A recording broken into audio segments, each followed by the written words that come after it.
Tati Mazzarello, ¿cómo anda Tati? Muy buen día. Buenos días, ¿cómo andan muchachos? ¿Todo en orden? Todo bien, muy Tati, bien, todo muy bien. Contento Acá de que estés andamos por acá. disfrutando del calorcito. Por supuesto, hay que disfrutar del Y frío, sí, del calor, hay hay que que disfrutar, hay disfrutar. que broncearse un poquito, tomar colorcito acá que lo veo a Roque muy blanco. Bueno, pues justamente por estar muy blanco es que me voy al mar, a la Patagonia. Ahora nomás el 20 de diciembre a pasar Muy la bien. fiesta para que usted no me siga El viendo hombre, blanco. el hombre Claro. deserta el 20 de diciembre. Claro, está bien, Para, está para que bien. usted no me vea blanco, nada más que para eso. Muy bien, muy bien. Bueno, ¿de acá hablamos hoy, Tati? Hoy, como recién le estaba comentando a Roque, quisiera que hablemos de la cultura del envase. Eduardo Galeano decía: estamos en plena cultura del envase. El contrato del matrimonio importa más que el amor, el funeral más que el muerto, la ropa más que el cuerpo y la misa más que Dios. Entonces me pareció un tema muy interesante. En estos últimos días estuve leyendo a Oscar Wilde, La importancia de llamarse Ernesto, una obra de teatro fantástica. El que puede verla mejor, pero yo la leí, tuve la oportunidad de leerla. No es muy larga, se las recomiendo, 56 páginas, hay un PDF ahí circulando en internet, llevadero de leer. Es una comedia para su tiempo, posicionémonos en el espacio cronológico. Fue a finales del siglo XIX, una de las obras maestras de Oscar Wilde.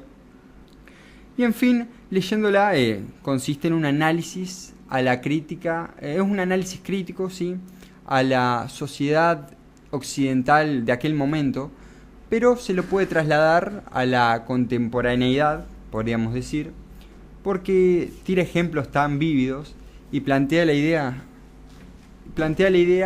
de cómo los seres humanos, acomodémoslo, cómo los seres humanos nos basamos en una cultura, claro, como bien decía Galeano, del envase, donde importan mucho más las apariencias, el qué dirán, y tira ejemplos tan concretos como, no le quiero spoilear la obra de teatro, pero cómo el amor importa mucho más en una pareja, cómo el resto ven que dicha pareja se ama, que en realidad lo que aparenta en sí.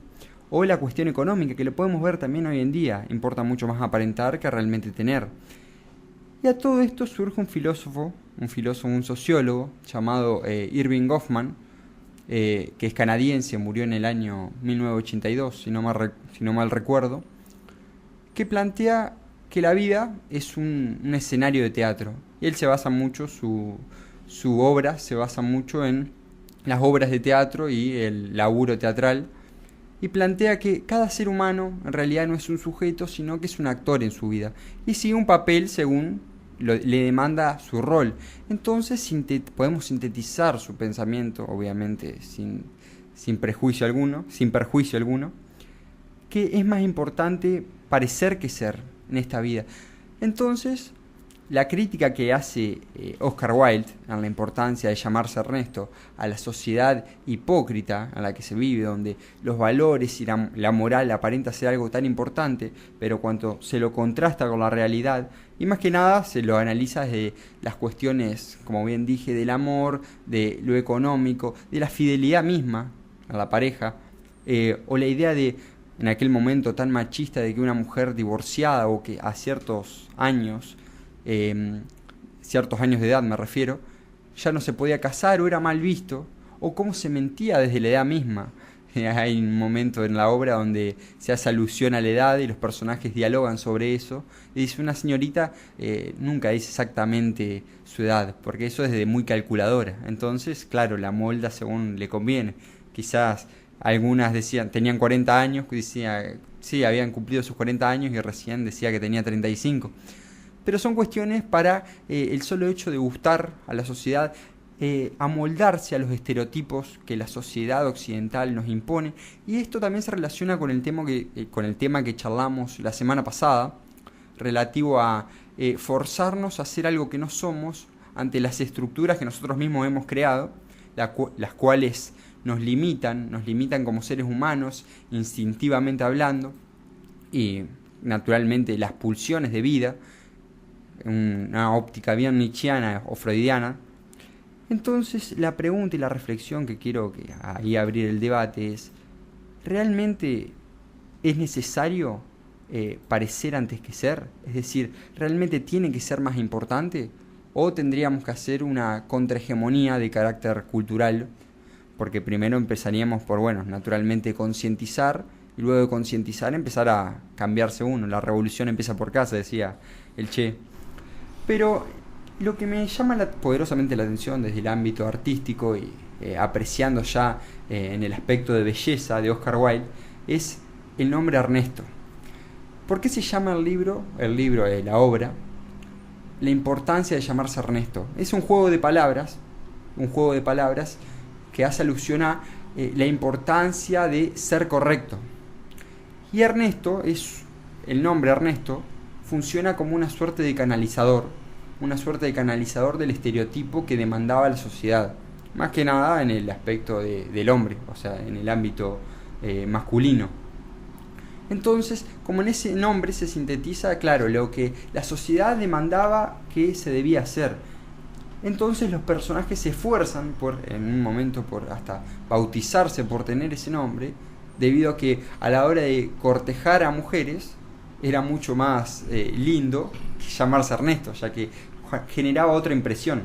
Obviamente si lo trasladamos a la realidad no interesa mucho el nombre de una persona, varía eso, pero lo que trata de decir Oscar Wilde es que si no se cumplen con ciertos requisitos de apariencia, claro, el encanto, el amor se destruye, se deconstruye, y podemos ver la idea de que las construcciones sociales dependen tanto de lo que realmente parecemos antes de lo que somos. Entonces vuelvo a la idea de reflexión planteado desde la idea de Goffman. ¿Realmente es más importante parecer que ser? Y sí, a veces sí y a veces no. En realidad estás hablando de una coraza, estás hablando de la famosa coraza que los seres humanos se ponen porque no conocen cómo relacionarse si no es a través de ella. En la vida, cuando vos no conoces a la otra persona, te pones una coraza. Y es como una cebolla, te la vas sacando despacito a medida que nos vamos conociendo. Pero mientras no nos conocemos, yo tomo mis recaudos, digamos, ¿no? Por eso queremos ser amados, aceptados, pero sin mostrar nuestra debilidad. Queremos que nos acepten no como somos, sino como aparentamos. Esa es la coraza natural. Después, cuando te conocen, o te aplauden, o te aman, o te echan, ¿no?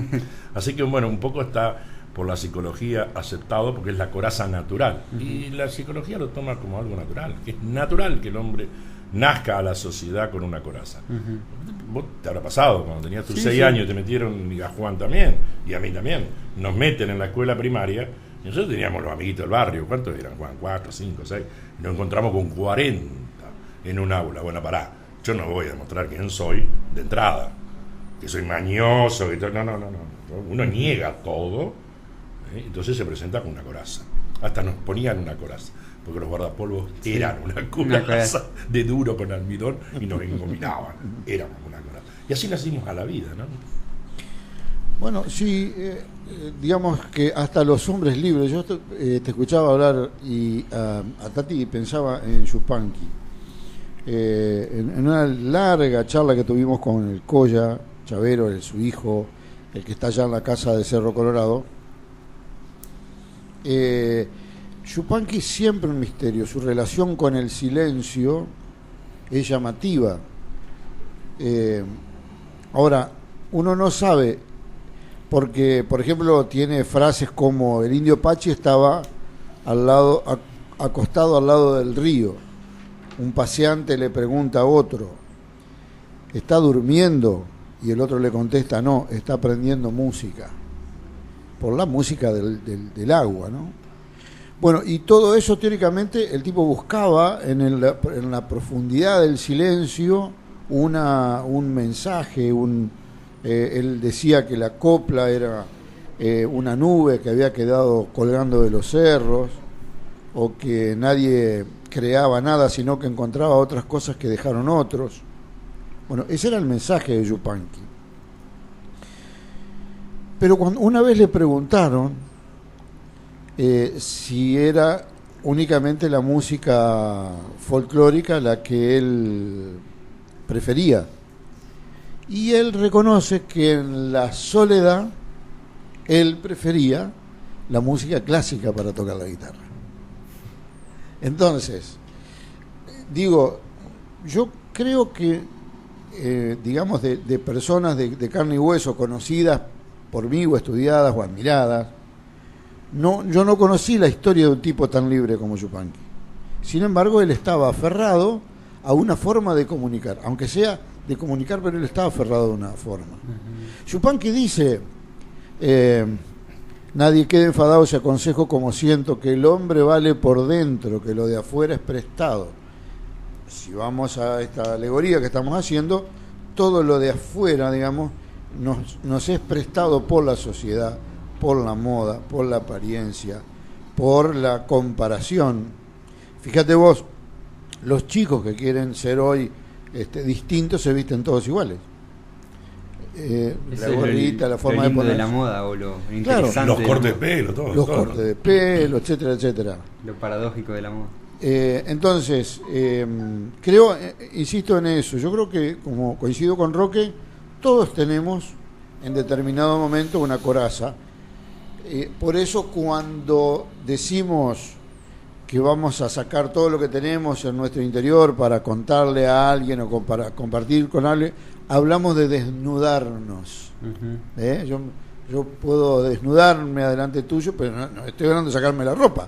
Lo que estoy haciendo es salir de esa coraza que me he puesto, o la importancia del nombre, porque fíjate vos que sí es importante el nombre. Porque seguramente nosotros, Roque y yo, que ya no tenemos físicamente a nuestros padres, podemos caminar por la calle honrados de tener un apellido, honrados de poder llamarnos como nos llamamos, aunque nos llamemos distinto, ¿no?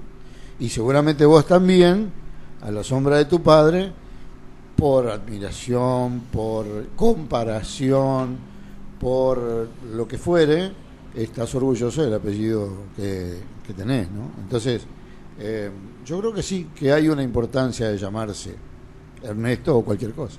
Sí, efectivamente.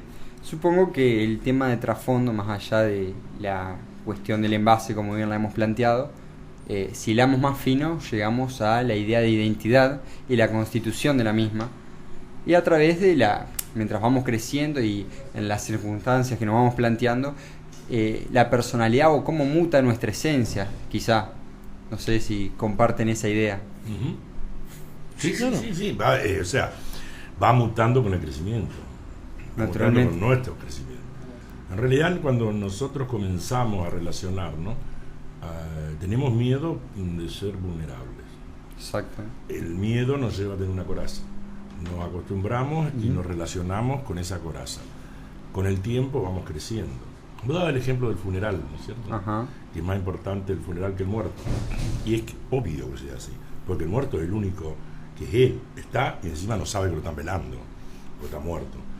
¿Qué es la importancia? Cuando ya comenzamos a poner que el cajón es más grande, que es más chico, solamente lo vemos lo de afuera, no lo ve el muerto, ya es el funeral.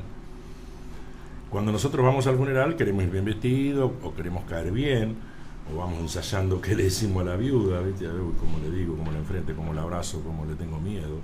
Y claro, pasó a ser más importante del miedo porque es la parte social, claro, de tu despedida del mundo. A mí no pasa con un casamiento. No van a festejar al casamiento el amor de Juan y María. Van a chupar, van a bailar, van a cantar. Si al otro día se quiere que se separen, ¿viste? Pero no van a festejar con alegría el amor de Juan y de María. La unión carnal de los muchachos. No, nada de eso. Y bueno, pero eso pasa por no ser, porque somos vulnerables, ¿no? Entonces, vos decís, nuestro crecimiento tiene que ser interior.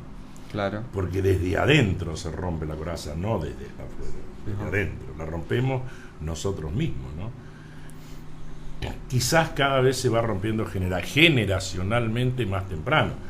Quizás antes, para romper la coraza sobre el que dirán, bueno, recién después de los 40, de los 50. Hoy quizás chicos de 16, 17 años que miran de costado y bueno, dicen que ya está. Sí. Uno de los vértices, me parece, de la actualidad acerca de esta cuestión es el reconocimiento de los derechos de la igualdad de género o aún de la transexualidad. Porque, bueno, ese ropaje incluye o o discrimina, digamos, en términos de una convicción de libertad que también tiene que ver con esa coraza. Es decir, yo me saco la coraza en contra de ese pensamiento que traía, evoluciono e incluyo, pero pasa con la discapacidad. Días pasados escuchábamos a un discurso muy bien armado de una discapacitada en Tecnópolis, cuando ella plantea que tenía el discapacitado que igualarse a otra persona para ganar el premio de ser incluido. Eso es una coraza que lamentablemente hay quienes pueden sacársela en defensa propia y hay quienes no. Y hay otros que según la situación no les conviene, como el caso de Tati Mazzarello, que es un metrosexual, entonces a él no le conviene sacarse esos peinados, esos maquillajes que se hace para salir. Al contrario de lo que dice Roque, fíjate vos. Entonces, termino diciendo que como, por ejemplo, Tati es un metrosexual y él sabe que de esa forma conquista. Claro, pero viene vestido de gaucho acá. Ahora, después que lo conocen a Tati Mazzarello, dice, conquista el doble. Este conquista el doble porque después viene con la lengua, ¿viste? Y habla y lo conquista. Ahí sí, al otro día ya se presenta, con la misma chica se presenta en bermudas, ojota, despeinado, pero primero ataca. O sea, el envase, ¿no? Hay sentimientos de por medio, ya no importa. Ya ahí cambió el envase, hablando de la cultura del envase. Bueno, fíjense, hablando de la cultura del envase, en Venezuela están prohibidos ciertos laboratorios. Por ejemplo, la pasta dental Colgate no se debería poder vender. Y sin embargo, en un envase muy parecido al Colgate, tiene otro nombre y se vende en Venezuela. Claro. Porque es la cultura del envase. Claro. Es la cultura del envase. Bueno, por eso son dos envases diferentes, ¿no? Acá lo tiene a Tati, me tiene sí, a mí, pero tiene que ver con lo mismo. Por dentro somos igual, pero bueno, somos dos envases diferentes. Claro. Bueno, le voy a dedicar un tema de nuestra generación. Allá cuando andábamos entrando en la adolescencia, nacía un grupo que se llamaba Sui Generis. Ajá. Y él, me suena. Y ese conjunto cantó una canción que habla de lo que nosotros estamos hablando, pero con respecto a la muerte. Es la canción Para mi muerte. Y habla de la evolución y cómo uno va cambiando respecto de la cosa que le pasa. Digo yo. Gracias por estar, Tati. Muchas gracias, gente. Abrazo grande.